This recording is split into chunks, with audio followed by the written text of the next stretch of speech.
Into that very Bugatti Chiron behind me for a test drive with Andy Wallace. We'll be able to take a look around at the facility, starting where the customer journey begins in Remies-Sud, where they would come to spec their future vehicle and then head over to the Atelier, the assembly plant where cars like this are built. We can also take in some of the history and enjoy the experience of everything here at Bugatti.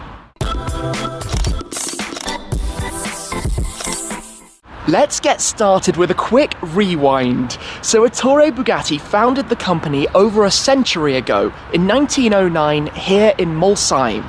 It's now part of France, but at the time this was in Germany, and then in the mid-1920s the company moved to be based right here at the traditional chateau, built in 1857, which is now the main customer reception downstairs with offices above.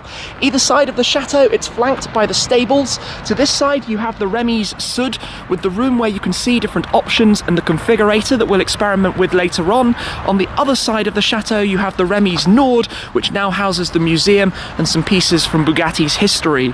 We're of course in the driveway, joined by this fantastic example of the Bugatti Chiron, but you would arrive here through the traditional gates at the very front of the facility, with the assembly plant, the Atelier, towards the rear. But let's take a quick walk around of this very car, the Bugatti Chiron, which no doubt needs very little by way of an introduction. We'll be jumping on board for a ride experience with Andy Wallace very shortly, and then swapping seats for me to take the wheel to discover what this car is like. This particular example is finished in full exposed carbon fibre. It has a dark tint, but you can see the exposed pattern throughout the entire car with the contrasting interior to go with that. And of course the car itself, it's powered by an 8-litre quad-turbo W16 that makes 1,500 horsepower and 1,600 newton-meters of torque. And the car itself is limited, electronically limited, to a top speed of 420 kilometers per hour. Now the Chiron is soon to be joined in Bugatti's lineup by the Divo, but really this journey for the modern day company started with the Veyron in the early noughties, a car that was the pinnacle of engineering in every possible way, with its achievements, its capabilities, its performance, but also its reliability in the way it went about things. The Chiron then superseded the Veyron and took the game on to another level, as I'm going to be exploring and discovering later on. But as you can probably tell, it is winter here, it is rather chilly, so let's find Andy to learn a little bit more and to take this car out for a drive. I am joined now then by the legend that is Mr. Andy Wallace. How are you? Doing great, thank you very much, if a little cold. That is certainly for sure. Now I believe that Andy has one of the very best jobs in the world. Well, as a car freak, yes I do. Very fortunate to be able to drive this car pretty much every day. And you spend a lot of time taking customers out for drives, part of the experience, right? Yeah, and it's basically getting the customer to be comfortable in the car. You know, it can be a little bit intimidating driving something with this much power, but after 5 minutes you realise actually it's a pussycat. And getting to discover, this is one of the things, I mean, I know some of the headline figures, of course, 1,500 horsepower, but this car mixes so many different characteristics together. Yeah, it's easy to forget that actually underneath all that it's a luxury car, but it just happens to be incredibly fast. Yeah, so 1,500 horsepower. What are some of the acceleration figures? Well, I always think the 0-100 is really almost an irrelevant measurement these days. These cars are so fast. So 0-200, 6 seconds flat. 0-300, 13.1. These are crazy numbers. 13.1 seconds for this car to accelerate all the way to 300 kilometers per hour, 186 miles per hour. Well, I'm not necessarily sure we'll be doing that today. We're not on the German autobahns. But shall we jump in, take a seat, hear the noise of the car starting up? Yeah, let's do that, and it's warm again. Definitely, that's quite an attraction at this very moment. This car very stealthy in terms of its visual appearance. We'll take more of a look at the interior shortly, but let's listen to the quad turbo W16 coming into life at the back here behind the exhaust. It roars with the cold start, deep grumble. Of course, you've got the full length rear brake light, the iconic C shape that surrounds the door. But let's open it up, take a step inside, as Andy suggested, to get just a touch warmer. This is certainly very, very welcome, much nicer already. Wow, this is quite an interior. And shortly the heated seat will be warming up nicely too. That sounds very, very nice at this moment. And it's one of the things, isn't it, as you were saying, you have those performance numbers, but then you just take a look around here at the quality of the finish, the materials. Yeah, everything you can see, everything you can touch is quality, as you say. And it's also very uncluttered. There's not really that much to distract you from the job of actually driving the car. And one of my favourite features is the speedometer, which goes all the way, if I can just show this, to 500 kilometers per hour, which is quite a nice fun touch. So, shall we head on out then? Let's do it. As we head out, we get our first look at the rest of the venue, and I believe this is the Orangery. It is, and this is actually a building that was built by Mr. Bugatti back in the day. He was a crazy foodie, and so he wanted everything to be perfect. And then in front of us is the Atelier. This is a famous venue that I've never been to at this point, but very excited to see. I've seen many, many images, and inside are the works of art that Bugatti create. As we depart then, you will notice on the right-hand display here the tyre pressures and temperatures, which are currently all showing about 4 degrees, 0.5 degrees outside, but I believe it's quite important to get those slightly warmed up.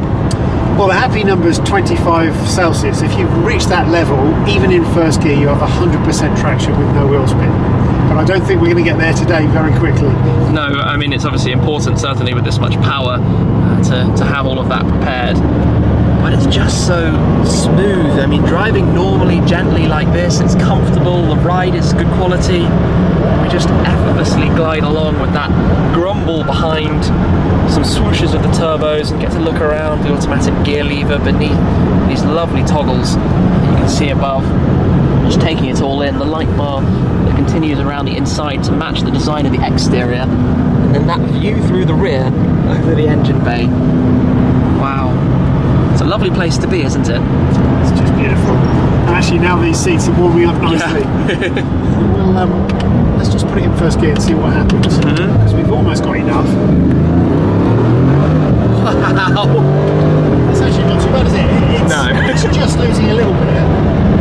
That acceleration is phenomenal. It's incredible. Okay, so now we're up to 23 in the rear tyres, 22 in the front. Sounds about perfect. That should be sufficient, I think. You get the reversing camera up on that screen as well.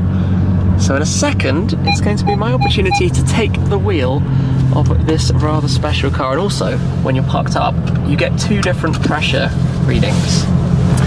Yeah, so obviously the quoted pressure is always the cold pressure. But of course, that's in an ideal world. So we've been for a drive. So if you were going to pump the tyres up now, you would need to pump them to the blue number. Okay. And then when they cool down, they would be at the correct. Very clever. Yeah, it's very clever. It's simple, I suppose, but it's very clever. So it doesn't matter when you pump the tyres up; they'll always be right. Fantastic. Well then, let's swap around. Let's experience what this car is like to drive. Wow, it really is. Well, a spaceship, isn't it? It's something completely different. And we now also have it, by the way, with the wing up as well, just so you can see how that works for cooling that comes out from within the exhaust system all back here, but obviously such a hot engine. So this is, the wing pops up to allow air to come out, right? Yeah, so this for the cooling. is the cooling position, and that will stay like that until the engine bay goes down below 45 degrees. Okay. For 300 seconds. Okay. If you want, I can show you the autobahn. Okay. So first of all, yeah, just have The driving mode selector on the steering wheel. You'll actually see the ride height change first. Okay. And then the wing will. So the ride height changes, the wing move positions as well, and that prepares itself for fast driving. So one more, which is the handling mode, and actually all you'll see is an extra 4 degrees go on the wing. Okay, so handling mode, a bit more downforce, the wing pivot slightly further forward. Okay then, well I'm getting very cold very quickly. Should we jump back in the car? Here we are then, taking a step inside the driving seat of the Bugatti Chiron. Here we are. So, driving modes. We're back in the normal Bugatti mode. That's the original starting mode. Yep, and essentially that's an automatic mode at the same time too, so it'll actually change with speed. Okay, so into gear, gearbox engages, and away we go. It's very gentle, isn't it? It's super smooth pulling away. Effortless is the way to describe this car. Yeah, you just feel the quality, don't you? Even driving at this speed. it's so easy. It's not intimidating. It's not scary. It doesn't make you nervous in terms of the size. Yeah, and I always find it's not at all awkward in any situation. No. It'll just roll along very happily. So the immediate first sensation is almost one of how invitational the car is to you, how it's not a daunting prospect. And that's just driving gently, of course, probably less than 1% of what the car is capable of. It might be strange to say this, but I actually think one of the honest sensations is that you can easily forget, driving like this just in normal traffic, what you're actually piloting. It's so normal, but in a different way. Yeah, it's interesting you say that, because that's quite often what I say to people when we're in the car. Especially if you're having a nice conversation, you can really forget that you're in a hypercar. And yet to everyone else around, they see it, it's so distinct in its appearance and dramatically different from anything else. Wow, the torque hits you, doesn't it? It drops down a gear. The noises as well when you lift off, the whooshes and swooshes that you have all around you. You can actually just lose yourself in the whole occasion, can't you? Just going for a nice drive. Now we can, of course, manually downshift. Drop some gears. Into second gear. Just feed in some of the power. It's amazing how lightly you can press the throttle pedal, yet the car just propels itself with an ease that, honestly, there's nothing else that drives like a Bugatti, is there? It's a one of a kind. No, exactly, and now you've got enough tyre temperature too. It wouldn't matter what gear you're in, what situation you're in, you can squeeze the throttle and it's all going to go on the road. There's no waiting, no loss of traction, just me short shifting due to the unexpected sensation of the car's propulsion. I just have to get a small feel for this. Wow. The thing is, even that's probably not even 50%. But it just feels so much quicker than anything else. I should probably add at this point that this car has done 27,500 kilometres. How do we pop up the lift system? So it's anti-clockwise on that switch and then let go. Like that. And then it takes less than 1 second. It rotates itself back and the lift system goes up. That's it. And over the speed bump we can roll. Back onto the open roads. Back onto letting the car do its thing. So back in normal drive mode, what Andy was just saying, which I think is completely right, is that the car, you don't necessarily need it to be in sport mode. That controls the gearbox. You can just either go manual on the paddles when you're on a nice road like this, or keep it in drive, because the car seems to know exactly what you want it to do. And then, yes, the gearbox reacts very quickly in drive or not, so you don't have to wait. Four-wheel drive, early power out of the corner. So much power out of the corner. One of the things about the car, though, is it's just so fast. You can't even begin to get into the realms of using it on public roads. Well, I suppose you have to pick your spot, don't you? Yes. But it copes well with any situation, and then there's always a nice clear piece of road that you can actually get the throttle full down. Yeah. But not for very long, obviously. No, but in any gear, the amount of torque available just pulls it away. Even now we're in 7th gear, just gentle press, drops it down to 4th, and it just picks up. What would you say is your favourite thing about the Bugatti Chiron? That's an interesting question, isn't it? I suppose it depends in some way what kind of mood you're in, but that feeling of intense acceleration is something that I've never experienced before in my life in anything I've ever driven. So on the right day, on the right piece of road, that acceleration is almost addictive. Yes. But then that's just only one very small part of it. I think I know it sounds like I'm an old man or something, but I like the ease of driving, to be honest, because it's a real pleasure to drive in any situation, whereas some of the other quicker cars are fantastic fun when you're really pushing, and then less so when you slow down to normal speed. This is just a pleasure always. So if I had to pick one thing, I'd probably choose that, which doesn't sound very exciting, but I find it exciting. No, but it is one of the overwhelming sensations, is that just cruising through these peaceful French villages, small towns, automatically driving in a normal civilized way, as we said, in a car that feels just like a normal, almost everyday vehicle, as opposed to the hypercar that it is. Even uphill, what is this car? Firm on the brakes. It doesn't pitch either. It stays completely flat. Absolutely right. And then when the air brake triggers, so above 180, yeah. Then the way that it actually keeps the car flat is even more the case. So let's say from 400 kilometers an hour, yes, or 380, it pretty much eliminates any of that weight transfer that you normally feel. Okay. But then there's noises as well. The lift-off swooshes. It's beautiful, isn't it? I mean, if you just crack the window, it's a lovely sound. That will speed a touch. There's so much more of it. What was interesting then when you accelerated is you can tell it's just part throttle. Yeah. But it's just relentlessly pushing you forward. Yeah, and it never eases off. It continues delivering at the same rate consistently. To get a real feel for this then, so first gear, crawling along, and to give it some throttle. And oh my goodness! Wow! Wow! It picks up so quickly! Whoa!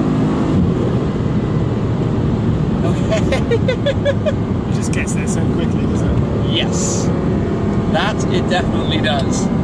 So the test then, put it into fifth gear. Let's say maybe fourth at this speed. Okay, fourth and then gear. You're way under boost. And you just hold the throttle down. Hold the throttle, wait for boost. You feel that? Yeah, it's coming, it's coming, it's coming. There we go. Okay, yeah. Amazing how you feel that, how you feel it delivering through.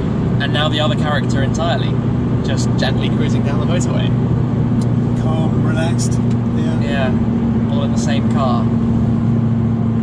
It's very, very calm. You don't have to talk loudly, it's not noisy inside. The exhaust isn't intrusive. It always surprises me actually how little tyre roll you have coming into the car, because it's 285 front tyres wide. I mean, normally that should produce a lot of noise. Yeah. So here we are then, back at base. Thank you ever so much for this opportunity. Been a pleasure. Having every chance driving a Chiron, it's just something, I don't know how to describe it. It's just so monumentally special. But we're back now to continue the visit today at Bugatti. The sad moment then of switching the car off. So you get the Bugatti logo to the left, the Ettore Bugatti signature to the right. Let's now climb on out to continue the next part of today's adventure and visit. But this car has been really quite something to experience. You just look at the view, the centre line that runs over the roof all the way towards the rear, including the wing. Lots of openings, of course, for cooling wherever possible. It's magnificent. With the Chiron now lurking just outside, let's have a run through of the customer experience to come here to Molsheim to visit Bugatti. So from where it starts to speccing up a car to ultimately seeing them being built. Now upon arrival, the customer would be greeted by their host and taken to the reception room over in the main house. Then the next stop is to come to the room that I am currently exploring in what's called Remise Sud. Now this is where prospective or confirmed customers come to look at options to build their specification for a Chiron or a Devo. Now they would be greeted here upon arrival by a designer who could show them through all of the different samples, some of which we can explore right now. So here we've got different shades of paint, just a few of them, some tinted options for the carbon fibre. You can have the exposed carbon in red, in green, in purple, in blue. We have some leathers for the interior, some stitching examples. If we come through, you can have just about any paint colour that you can imagine, quite literally. You could have a metallic, a pearlescent, a satin finish. You can have complete exposed carbon fibre, again in glossy finish or in satin finish. All of the different paint colour samples, different threads, there's the brake caliper, and there are plenty of objects around to look at how those will come across on the car, including back there, some exposed, what looks like teal tinted carbon fibre, different wheels as well, and even some of the special sets You can see how they come together. The Rembrandt Bugatti example we've got just in there. All very, very nice, as you can imagine. From there, they would then come through to this side with a gigantic screen for the configurator to truly build up a unique spec. As well in here, a quick shout out to the furniture, made itself from exposed carbon fibre. And just have a look at this seating area with the sofa and chairs, with the EB logo at the side. All very, very nice. A lovely lounge to be presented with. Also featuring the engine from the car, which is huge. It's incredible to think that that actually fits inside the car itself when you look at how large and how tall it is. Around about 700 kilos or so, just for that assembly for the powertrain, to get all of that horsepower out of one single power plant. Very, very impressive. So coming over here, you would be joined for a meal, for example, while being able to look through the options, some of which are presented here for us to see. So your choice of colour, your choice of carbon fibre, some of your other materials and finish. And then on this tablet as well, when we log into it, you can see that you can actually build up the car. So you can change the different view. If we just scroll through these, I think there are a number of different ways, and that then comes up onto the main screen. If we just go back to the front, you can then load up some of the configuration options, where here you can see, for example, the exterior colours. You have the option of a mono colour scheme or a duo colour scheme. You can select different carbon fibres. So for example, we could set the A colour to be blue visual carbon fibre, the B colour to be, should we go with something completely different? Let's go matte, a lighter colour? Hey, that works almost in a way, doesn't it? So you can literally go through this and completely configure it all. Even in the horseshoe, you can have polished aluminium or have it painted should you prefer. And again, every different option can all be loaded up in here, including different views and all sorts that you can have for the car. So this is, I suppose, quite close to the traditional spec for the car. I didn't save my configuration just then, but an ability to go through everything and all to be seen on the gigantic screen should you wish. So also in here you can see some of the models of the cars, some of the accessories, some of the other parts around, even here one of the exhaust systems as well. You can go through it all. Here is the box for the Chiron. If we just open this up and have a look inside, this is what you would get with your key.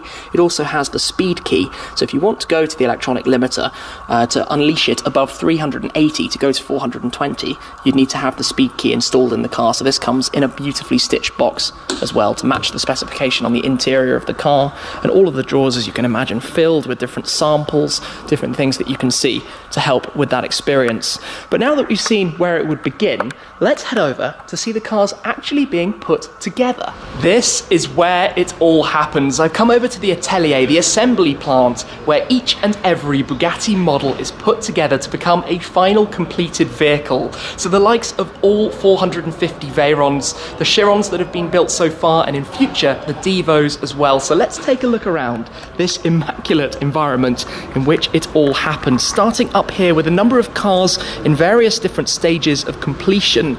So you can see on this car, for example, which is mechanically just about complete, but missing the visuals of the exterior bodywork, and of course the interior, which is one of the last things that gets completed on a car, only keeping the seat, the steering wheel, the components that are needed to move it around the factory. But you can see all the way from the carbon fibre through to the packaging operation at the rear. So for example, to squeeze the sheer scale of that engine and all of the components that are required is clearly quite an engineering task that they have to go through to make all of that possible. And then you have a number of customer cars ready to head on out, which basically aren't kept here. As soon as the car is finished, after its 2 months or so, it heads straight out for delivery wherever in the world that may be. Now there are 9 stages through which the cars are built, an additional 4 stages over on this side for the paintwork and the dyno testing, but 3 main stages. So let's come straight through and have a look right here at one of the most important and significant parts of automotive manufacturer, the moment of engine marriage. So you have the early carbon fibre chassis here, stiff, lightweight, with its wiring loom installed, and then behind it, the engine mounted to the 7-speed dual clutch gearbox, which, using the contraption, the machines on the floor, will literally marry together and become one unit. If we continue down a few more stages where different things happen, and you have these trolleys or chariots that bring the components ready to be installed, and before they even get here they go through scrupulous testing to make sure that everything is absolutely precise and perfect. So for example here, some of the interior parts, and another trolley just over here with some of the exterior final visual carbon fibre. So up on the top you can actually see the diffuser and the underbody. You've got the wing that you have just here, the bonnet panel, all of those arriving just in time to then be fitted fitted to the car before they go through testing and various other different stages. So for example, right here, a car that is just about finished with the exception of the interior. That is waiting for the full interior fitment to be done, which happens right here at the very end of the line. But what a location to be able to look at, to explore, to see.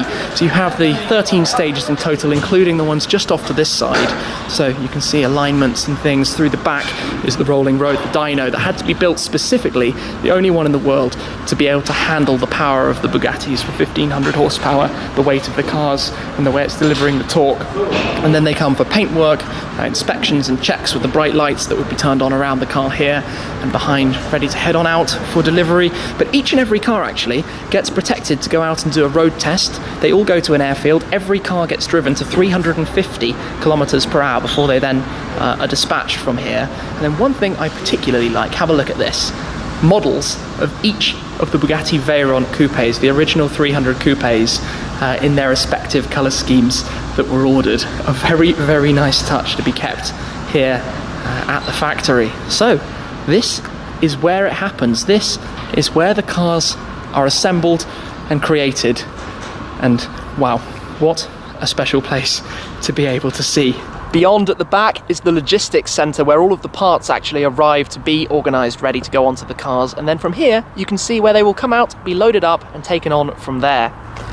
From the new to the old, let's take a look at some of the history behind Bugatti and where it came from here in Remise Nord, where we have a number of the different cars from the more recent past, but also going significantly further back. So this will give us an insight into where Bugatti came from, what Ettore Bugatti was doing with his son Jean Bugatti as well. For example, we have the likes of the T25, a lightweight, originally road car that went on to race and dominated racing at the time, in fact winning over 1,000 different races. So those were from the mid-20s. In the late 20s, you had the likes of this, the Royale. Only 6 were built. It is a ginormous car, but it mixes luxury with status. And you're presumably also familiar with the Bugatti Atlantic, one of the most beautiful cars in the world. So they mixed that sporty status and elegant configuration in the future to then go forwards. And this was the concept, the EB164 concept for the Veyron. At the time, when Volkswagen's ownership came in, the intention was to create a car with 1,000 horsepower that could do 0 to 100 kilometers an hour in 2.5 seconds, could go to a top speed of 400 kilometers per hour in total, but still be driven to the opera. So this was the concept. Alongside it here, we have a pre-production of the Veyron, the 16.4, with 1,001 horsepower and meeting the various different objectives and really becoming that car that is completely its own. It went through a number of different variations along the way. For example, the Grand Sport came with a removable Targa roof. Then there was the Super Sport with 1,200 horsepower, and then the Super Sport or the Grand Sport Vitesse that mixed the two together. And in this case, the WRC, standing for World Record Convertible, the fastest convertible in the world at the time. And really the Veyron was an icon for over a decade. For 10 years it was the pinnacle of hypercars, the fastest, the most expensive as well when it launched. And in fact, even back at the time, the Royale was 4 times the price of a Rolls-Royce. It was really a car intended to be sold to royal families, to have that kind of prestige. But to talk a little more about Ettore Bugatti himself, he came from a family of artists. His father was an architect and his brother Rembrandt was a sculptor. And in fact, if we come on through just to take a look here at the nose of the Royal, the elephant symbol that's worn there at the very top was based on one of Rembrandt Bugatti's sculptures itself.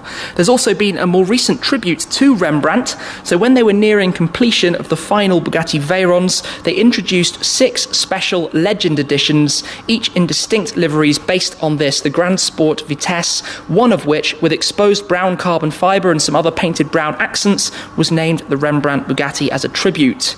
But to think more about Ettore, he was really a forward thinker. So for example, here is one of the original workbenches that's emblazoned with the Bugatti logo, something that wasn't really commonplace back at the time. And another thing that he introduced that was really revolutionary, so when the T35s were being raced, he was the first to present customers with the opportunity to attend in a hospitality suite. That not only made them more part of the brand, but it also gave more exposure for Bugatti with the branding at different racing events. It is, of course, very interesting how they went from cars like this, cars like the Royal and the Atlantic, through to the cars that we have now via the EB110 along the way. Again, another part of the history in the 80s and the 90s, the EB110 models before the presentation of that in 1999. But also, just to look around the room here, the collection of some parts that we can see. So, for example, up here, you have the front bumper from the Black Bess, one of the other 6 Legend editions. And also, that's quite a distinctive part, the fender of the L'Or Blanc, painted with that very, very unique colour scheme that Bugatti introduced a short while ago. So yes, a very nice little collection of cars in here, but let's head on back outside. Back outside then, where it's getting late towards the end of the day, but what a day it has been today to visit Molsheim, to see Bugatti, to experience the Chiron, to go out for a drive in it with Andy Wallace, but to also see more of the story behind the French manufacturer, to see the cars being assembled, to get a feel for what it's like to come here as a customer, to be part of it. But really and truly, what a car this is, and in the light we have now, does it not look just incredibly stealthy? The black effect of the dark carbon fibre with the black wheels as well, also the black brake calipers, but then that ignition of colour coming from the inside. You just walk around this car though and have to appreciate the engineering marvel that it is, from seeing them bare bones without the body panels installed to realising that it is basically the smallest package that it could actually be over the top of that in its entirety. Yet so many details. For example, we saw the diffuser earlier, how far underneath the back of the car it goes, how many of these parts are to do with airflow and air management around the car, the exposure of the top of the engine, you can see at the back, with 1500 to represent the horsepower and the W16, just to remind us that this car has 16 cylinders tucked away back there. But also these shapes. For example, this dividing line changes airflow in terms of going to different radiators. You can see the sheer scale of the cooling required for the radiators that are actually sitting back there inside. Then you open the door and you see this interior, the colour of it in this car in particular, but with lovely touches like the Chiron embroidery there on the central tunnel, the small stowage area that you have underneath those centre controls, but also just the finish of everything. Everything that you look at and can touch is all the very highest of quality, mixing those luxury elements along with the sporty capabilities and the performance numbers that nothing else can do to match the likes of a Bugatti, in particular the Chiron.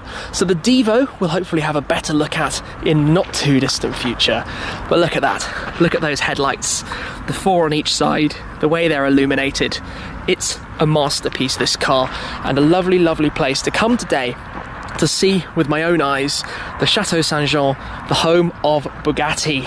So what a legacy Ettore has built. I'm sure they have a lot more to come in the future, but thank you very much for joining me today on this visit. A big thanks to Bugatti for the opportunity to do so.